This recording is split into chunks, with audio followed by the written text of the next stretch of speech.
सीमा देवी को दो लड़के थे।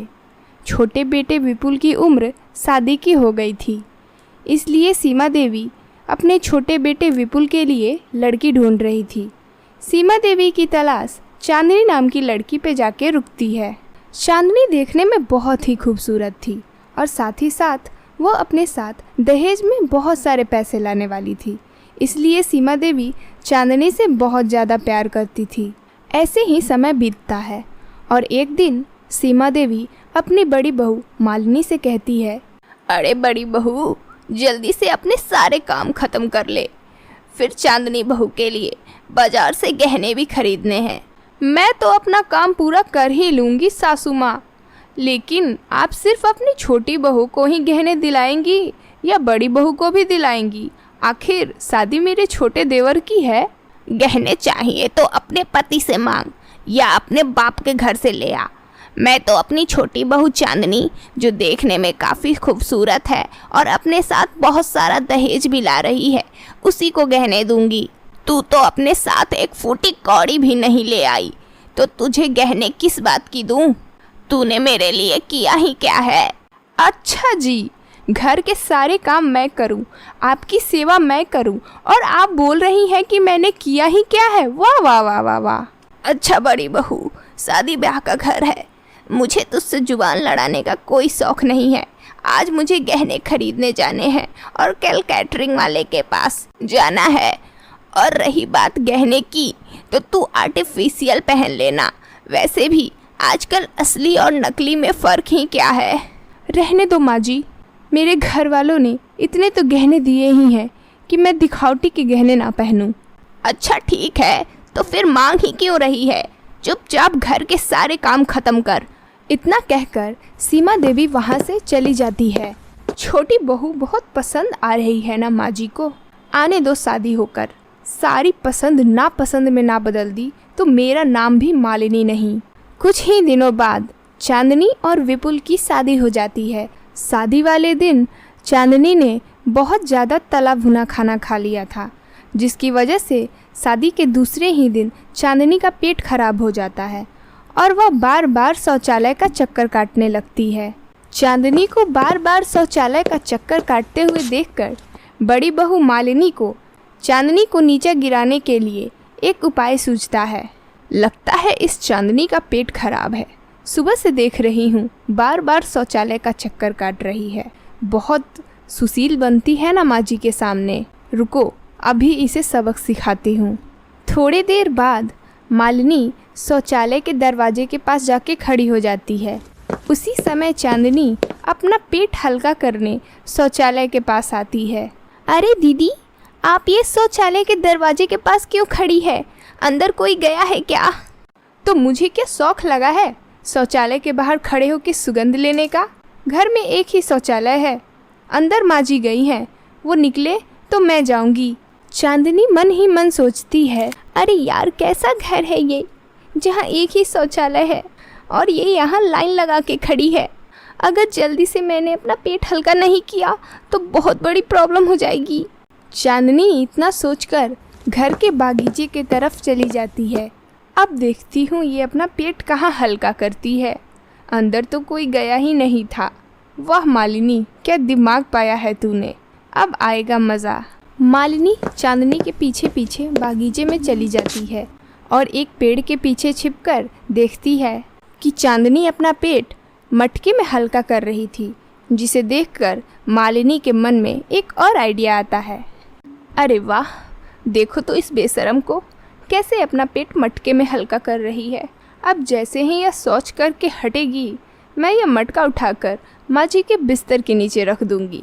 फिर देखती हूँ कैसे पसंद आता है माँ जी को अपनी मनपसंद बहू की टट्टी। चलो, इस बागीचे में और कुछ तो था नहीं, यह मटका ही दिखाई दिया, इसी में शौच कर ली हूँ। अब इसे ढक देती हूँ, किसी को क्या ही पता चलेगा। इतना कहकर चांदनी उस मटके को ढककर अपने कमरे में चली जाती है। चांदनी के जाते ही मालिनी उस मटके को उठाकर सीमा देवी के बिस्तर के नीचे रख देती है। प्यारी सासू माँ, बहुत पसंद है ना आपको छोटी बहू की खूबसूरती? अब जरा उसकी सोच के महक का भी सुगंध ले लो। कुछ देर बाद सीमा देवी अपने कमरे में आती है तो उसे बहुत ही दुर्गंध आती है। अरे छी, ये कैसी बदबू आ रही है। मैं तो अपना कमरा बहुत साफ रखती हूँ, लगता है कहीं चूहा मरा है, उसी की इतनी गंदी बदबू आ रही है। जैसे ही सीमा देवी अपने बिस्तर के नीचे देखती है, उसकी तो पैरों तले जमीन ही खिसक जाती है। हे भगवान, ये किसने मटके में शौच करके मेरे बिस्तर के नीचे रख दिया? किस नास पीटे का काम है ये? सत्यानाश हो उसका जिसने ये काम किया है। अरे बड़ी बहू, ओ छोटी बहू, जल्दी आओ मेरे कमरे में। क्या हुआ माँ जी? ये इतनी गंदी बदबू कहाँ से आ रही है? अरे बड़ी बहू, ये देख, किसने मेरे बिस्तर के नीचे शौच करके रख दिया है। माँ जी, वैसे मैं सुबह से देख रही हूँ, चांदनी शौचालय का चक्कर लगा रही है, कहीं इसने ही तो। अरे दीदी, आप ये क्या बोल रही हैं? मैं माँ जी के बिस्तर के नीचे शौच क्यों करूँगी? माना कि मेरा पेट खराब था। बंद करो तुम दोनों अपनी अपनी बहस। तुम्हें अपने पतियों की कसम, सच सच बताओ, मेरे बिस्तर के नीचे यह मटका कहाँ से आया और इसमें शौच किसने किया? जी माँ जी, इस मटके में शौच मैंने ही किया है। मैं सुबह शौचालय के बाहर गई थी तो भाभी ने बोला कि शौचालय में माँ जी गई हैं और इस घर में एक ही शौचालय है, जिसकी वजह से मैं बगीचे में गई और मुझे कुछ भी दिखाई नहीं दिया। वहाँ एक मटका पड़ा हुआ था तो मैंने उस मटके में ही शौच कर लिया और मैंने उसे ढक दिया था, लेकिन मुझे ये नहीं पता कि ये मटका आपके बिस्तर के नीचे कैसे आया। बड़ी बहू, अब तुझे क्या आमंत्रण पत्र दूं सच बोलने का? जल्दी उगल। हाँ माँ जी, मैंने ही आपकी छोटी बहू को नीचा दिखाने के लिए यह मटका आपके बिस्तर के नीचे रख दिया था, मुझे माफ़ कर दीजिए। हे भगवान, फूटे किस्मत मेरे, ये कैसी बहुएं पाई हैं मैंने। अरे छोटी बहू, अगर तुम्हारा पेट खराब था तो मुझे कहना चाहिए था, मैं तुम्हें दवाई दे देती। अब जल्दी से ये मटका उठा के बाहर फेंका, इसकी बदबू से तो मेरी दिमाग की नसें फट रही हैं। अरे दीदी, ले जाइए, आप ही उठा के फेंक दीजिए, आप ही लाई थी ना इसे, मैंने तो बगीचे में ही किया था। हाँ हाँ बड़ी बहू, ले जा, अब तू ही इस मटके को ले जा के फेंक। तुझे ही बड़ा शौक चढ़ा था ना इसे नीचा दिखाने का, अब ले जा, इस शौच को ले जा के फेंक। पता नहीं तेरा मन कैसे माना, जो इस शौच से भरे मटके को अपने हाथों से उठाकर मेरे कमरे में ले आई। छी! बड़े भाई के गुजर जाने के बाद जोरावर ने अपने बड़े भाई के मटन बिरयानी की दुकान संभाल ली थी। जोरावर की दुकान गांव के बीचों बीच थी, जहां जोरावर अपने हाथों से मटन बिरयानी बनाकर बेचा करता था। इन दिनों जोरावर की मटन बिरयानी की दुकान बहुत अच्छी चल रही थी। एक दिन की बात है, जोरावर के दुकान पर बहुत सारे ग्राहक मटन बिरयानी खा रहे थे। अरे वाह, आज भी मेरी काफ़ी अच्छी कमाई हो गई है। लगता है लोगों को मेरे हाथ की बनाई मटन बिरयानी बहुत पसंद आ रही है, तभी तो मेरे दुकान पर हमेशा भीड़ ही लगी रहती है। तभी एक रमेश नाम का आदमी जोरावर की दुकान पर आता है। अरे जोरावर भाई, ज़रा 2 किलो बिरयानी पैक कर देना। ठीक है, अभी पैक कर देता हूँ। जोरावर बिरयानी के बर्तन से बिरयानी निकालता है, पर बिरयानी केवल 1 किलो थी, सारी बिरयानी ख़त्म हो गई थी। अरे रमेश भाई, बिरयानी तो केवल 1 किलो ही है, आज सारी बिरयानी ख़त्म हो गई। अच्छा चलो तो फिर 1 किलो ही दे दो। जोरावर रमेश को 1 किलो बिरयानी देता है और रमेश बिरयानी लेकर वहाँ से चला जाता है। तभी जोरावर अपने दुकान में देखता है कि उसकी सारी मटन तो ख़त्म हो गई है। अरे ये दुकान की तो सारी मटन ख़त्म हो गई, अब मैं बिरयानी कैसे बनाऊंगा? चलो मैं जाकर चिन्नू भाई से मटन खरीद लाता हूँ। शाम होते ही जोरावर अपनी दुकान बंद करके गांव के पास ही एक मटन के व्यापारी चिन्नू भाई के पास जाता है। ये लीजिए चिन्नू भाई, 7,000 रुपये और मुझे 14 किलो मटन दे दीजिए। अरे जोरावर भाई, 14 किलो मटन का 7,000 नहीं 14,000 रुपये लगेंगे। लेकिन मैं तो हमेशा ही आपसे 7,000 रुपये में 14 किलो मटन ले जाता हूँ, फिर आज ये 14,000 रुपये कैसे? वो इसीलिए क्योंकि अब से मटन के दाम बढ़ गए हैं। मुझे खुद ही बहुत महंगी बकरियां मिली हैं। 14,000 में लेना है तो लो, वरना यहाँ से जाओ। अरे ये क्या, अचानक से मटन के दाम इतने बढ़ गए? अब मैं अपनी दुकान में मटन बिरयानी कैसे बेचूंगा? अरे तो जोरावर भाई, जब मटन के दाम बढ़ गए हैं तो तुम भी अपनी बिरयानी के दाम बढ़ा दो ना, इससे तुम्हें ही फायदा होगा। अच्छा चलो ठीक है, 7 किलो मटन दे दो। जोरावर 7 किलो मटन लेके अपने घर आता है। देखते ही देखते सुबह हो जाती है। सुबह होते ही जोरावर अपनी दुकान पर एक बोर्ड लगा देता है जिस पर लिखा होता है 500 रुपये में 1 किलो बिरयानी। इस बोर्ड को देखकर जोरावर की दुकान से बहुत सारे ग्राहक लौट जाते हैं, जिससे जोरावर चिंतित हो जाता है। शाम तक जोरावर की दुकान में एक भी ग्राहक बिरयानी खाने नहीं आया। अरे ये क्या, आज तो मेरी दुकान पर एक भी ग्राहक बिरयानी खाने नहीं आया। अगर ऐसा ही चलता रहा तो मुझे बहुत बड़ा नुकसान हो जाएगा। तभी रमेश फिर से जोरावर की दुकान पर आता है और बोर्ड लगा देखकर वहाँ से जाने लगता है। तभी जोरावर उसे आवाज़ लगाता है। अरे क्या हुआ रमेश भाई, आज बिरयानी नहीं खाना क्या? अरे जोरावर भाई, आपने अपनी बिरयानी के दाम इतने ज़्यादा बढ़ा दिए, ऐसे में आपकी दुकान से मैं कैसे बिरयानी खाऊं? अरे रमेश भाई, तो मटन के दाम बढ़ गए हैं तो मुझे भी बिरयानी के दाम बढ़ाने पड़े। अब मैं इसमें क्या कर सकता हूँ? मेरी क्या गलती है? ठीक है, लेकिन इतनी महंगी बिरयानी मैं कैसे खा सकता हूँ? रमेश भी महंगे दाम देखकर वहाँ से चला जाता है। देखते ही देखते 2 दिन गुजर जाते हैं और अब तक जोरावर के दुकान पर एक भी ग्राहक बिरयानी खाने नहीं आया था। जोरावर की सारी बिरयानी अब खराब होती जा रही थी और उसमें बदबू भी आने लगती है। अरे ये मेरे साथ क्या हो रहा है? एक वक्त था जब मेरे दुकान पर ग्राहकों की भीड़ लगी रहती थी और आज मेरी दुकान में बिरयानी पड़ी पड़ी सड़ रही है। चलो, अब ये बिरयानी तो खाने लायक रही नहीं, मैं इसे बाहर ही फेंक आता हूँ। जोरावर दुखी मन से अपनी बिरयानी उठाकर एक सुनसान जगह पे फेंक देता है।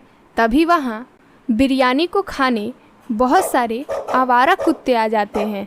अरे इतने सारे कुत्ते, बकरियों से ज़्यादा तो इन कुत्तों की जनसंख्या हो गई है। क्यों ना इनकी जनसंख्या थोड़ी कम कर दी जाए। मटन बिरयानी बेचना अब तो मेरे बस की बात नहीं है। क्यों ना मैं कुत्ता बिरयानी बेचूं। बिरयानी में आधा कुत्ता और आधा मटन रहेगा।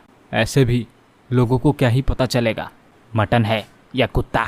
अपने मन में खुरापाती विचार लेकर जोरावर अब से गांव में कुत्ते पकड़ने लगता है और चिन्नू से 2 किलो मटन ले आया और 5 किलो कुत्ता मिलाकर कुत्ता बिरयानी बनाने लगता है। फिर जोरावर ने अपने बिरयानी के दाम पहले जैसे कर दिए, जिसे देखकर फिर से ग्राहक उसकी दुकान पर आने लगे। तभी वहाँ फिर से रमेश आता है। ये आपने अच्छा किया जोरावर भाई, आपने अपने बिरयानी के दाम वापस से पहले जैसे कर दिए। काफ़ी दिनों से आपकी बिरयानी नहीं खाई थी तो मेरा मन मचल रहा था। लाइए जल्दी से 1 प्लेट बिरयानी लगा दीजिए। तभी जोरावर रमेश को 1 प्लेट बिरयानी देता है, जिसमें सिर्फ 1 पीस मटन के थे, बाकी सारे पीस कुत्ते के थे। और रमेश बिरयानी खाने लगता है। तभी उसके हाथ में एक कुत्ते का पीस आता है। अरे जोरावर भाई, ये मटन के पीस का टेस्ट इतना अजीब क्यों लग रहा है? इससे पहले तो ऐसा मटन कभी नहीं खाया था। अरे रमेश भाई, दरअसल वो मटन मैंने नई दुकान से खरीदी है, इसलिए शायद स्वाद बदल गया होगा। आप आराम से खाइए। रमेश वह कुत्ता बिरयानी घपाघप खाते चला गया। अच्छा हुआ इस रमेश को पता नहीं चला कि वह मटन बिरयानी नहीं, कुत्ता बिरयानी खा रहा है। थोड़ी देर बाद रमेश पूरी बिरयानी खाकर जोरावर के पास जाता है। बिरयानी तो बहुत ही अच्छी थी जोरावर भैया, ये लीजिए आपके पैसे। अरे अरे, ये मेरे गले से कुत्ते की आवाज़ कैसे निकल रही है जोरावर भाई? अरे बाप रे, इसके गले से कुत्ते की आवाज़ निकल रही है। कहीं ये कुत्ता बिरयानी खाने से तो नहीं हुआ? अरे अरे, ये क्या खिला दिया मुझे? ये कुत्ते की आवाज़ कहाँ से आ रही है मेरे गले से? अरे रमेश भाई, मैंने तो आपको मटन बिरयानी खिलाई थी। अरे जोरावर भाई, तो मेरे गले से ये कुत्ते की आवाज़ क्यों आ रही है? रमेश जैसे जैसे बातें कर रहा था उसके मुंह से कुत्ते की आवाज़ें आ रही थी। ये देखकर रमेश बहुत परेशान हो जाता है और वह अपनी पत्नी रमीला के पास जाता है। रमीला रमेश के मुंह से कुत्ते की आवाज़ सुनकर हैरान हो जाती है। अरे ये क्या, कुत्ते ने काट लिया क्या जो आपके मुंह से कुत्ते की आवाज़ें आ रही हैं? अरे वो जब से मैंने जोरावर की बिरयानी खाई है तब से मेरे मुंह से कुत्ते की आवाज़ निकल रही है। क्या ऐसा क्या खिला दिया जोरावर ने आपको?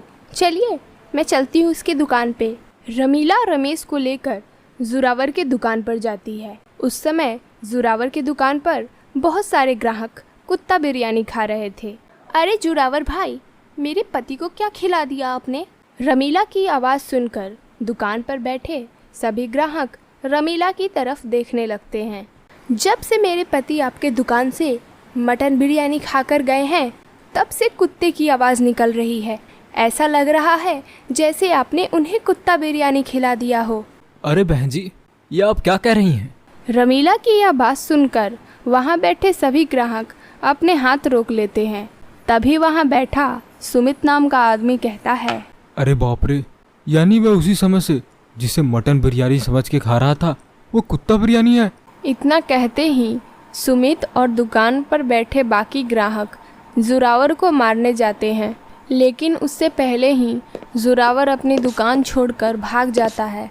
चलिए जी, ये जोरावर तो भाग गया, हम किसी डॉक्टर के पास चलते हैं, वो ही आपकी इस आवाज़ को ठीक कर सकता है। रमीला रमेश को लेकर डॉक्टर के पास जाती है। उस डॉक्टर के पास सुबह से एक भी पेशेंट नहीं आया था। अरे वाह, चलो कोई तो पेशेंट आया। अरे डॉक्टर साहब, मेरे पति को देखिए ना।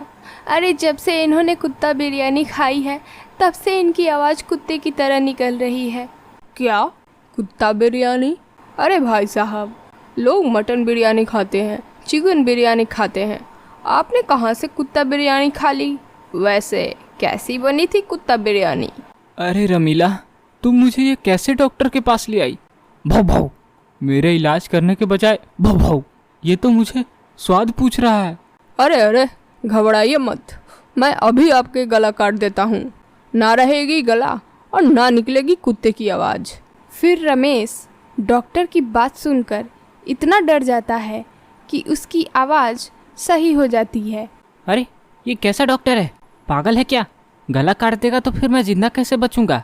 रमीला, ये कैसे डॉक्टर के पास मुझे तुम ले आई? देखिए जी, अब आपके गला काटने की कोई ज़रूरत नहीं है, आपका आवाज़ ठीक हो गया। आपने एक ही स्वर में सारी बातें बोल दी बिना कुत्ते की आवाज़ निकाले।